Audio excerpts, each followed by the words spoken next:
तो राधे राधे बच्चों, मैं हूं हृदय एससीजी इंस्टीट्यूट से। आज बेटा पढ़ने वाले हैं हम क्लास 11th में केमिस्ट्री चैप्टर नंबर 2 और एक ये छोटा सा डेरिवेशन है, क्या explanation of line spectrum of hydrogen atom. देखो बेटा ध्यान से देखेंगे कि एक्चुअल में हम इस डेरिवेशन में करेंगे क्या। अगर हमारे पास लेट्स सपोज क्या है बेटा, एक कोई एटम है और बीच में क्या है, न्यूक्लियस है, और पहली जो शेल है उस शेल से क्या है, एक इलेक्ट्रॉन जो है जंप कर रहा है दूसरी शेल पर। ठीक है बेटा, तो ये इलेक्ट्रॉन इसमें क्या हो गया, जंप कर गया। तो मान लो लेट्स सपोज अगर ये यहाँ पर चुपचाप बैठा हुआ था तो इसकी एनर्जी क्या थी बेटा, E1 थी, और यहाँ पर इसकी जो एनर्जी है वो मान लो लेट्स सपोज E2 है।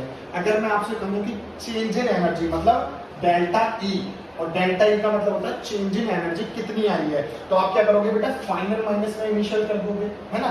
तो यहाँ पर F जो लिया है मैंने, क्या लिया है बेटा, फाइनल के लिए लिया है, फाइनल ऑर्बिट है, और जो I है वो मैंने किसके लिए लिया है बेटा, इनिशियल ऑर्बिट के लिए लिया हुआ है। ठीक है, तो अभी हमने जो है एनर्जी का फॉर्मूला पढ़ा था, क्या पढ़ा था, E बराबर में माइनस का RH और क्या नाम है जो है n का स्क्वायर इंटू में बराबर में n स्क्वायर, यही पढ़ा था।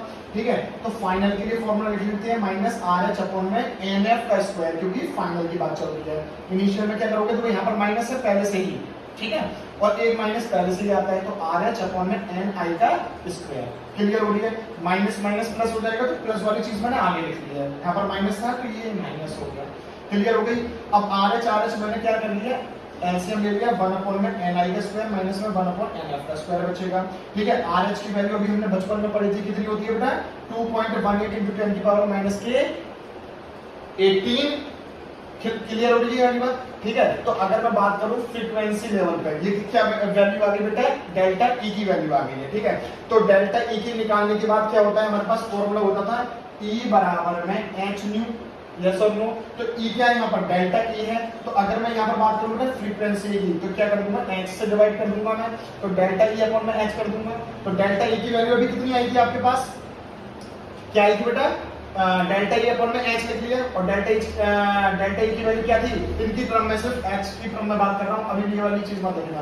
तो ये क्या हो जाएगा, RH और नीचे h है 1 अपॉन में NI का स्क्वायर माइनस में 1 अपॉन NF का स्क्वायर। ठीक है, ये h की वैल्यू क्या होती है, प्लांक्स कांस्टेंट, इसकी वैल्यू क्या हो जाएगी 6.626 into 10 की पावर माइनस के 34 जूल सेकंड। और जो अभी वैल्यू निकाली है वो कितनी आई थी बेटा, 2.18 into 10 की पावर माइनस के 18 जूल, और ये क्या है, जूल सेकंड। जब आप जूल से जूल काट दोगे तो यहाँ पर सेकंड इनवर्स बचेगा, और एज भी नो दैट जो फ्रीक्वेंसी है वो क्या आती है बेटा, सेकंड इनवर्स में आती है या फिर हर्ट्ज में आती है, यस और नो।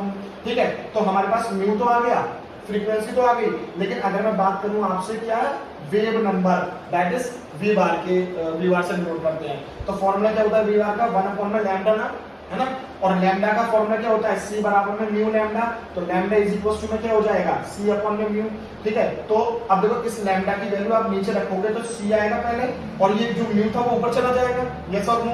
तो म्यू की वैल्यू अभी कितनी आई थी आपके पास, 3.29 into 10 की पावर 15 सेकंड इनवर्स, और c की वैल्यू हमें बचपन से पता है क्या है, 3 into 10 की पावर 8 मीटर पर सेकंड, और जो जैसा चल रहा था हमने वैसे ही चलने दिया।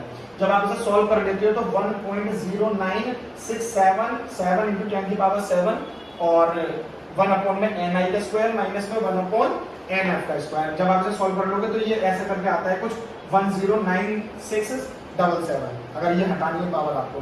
तो ये था आपका क्या नाम है, explanation of line spectrum of hydrogen atom. तो ये डेरिवेशन पूछ लिया जाता है आप लोगों से ऐसा।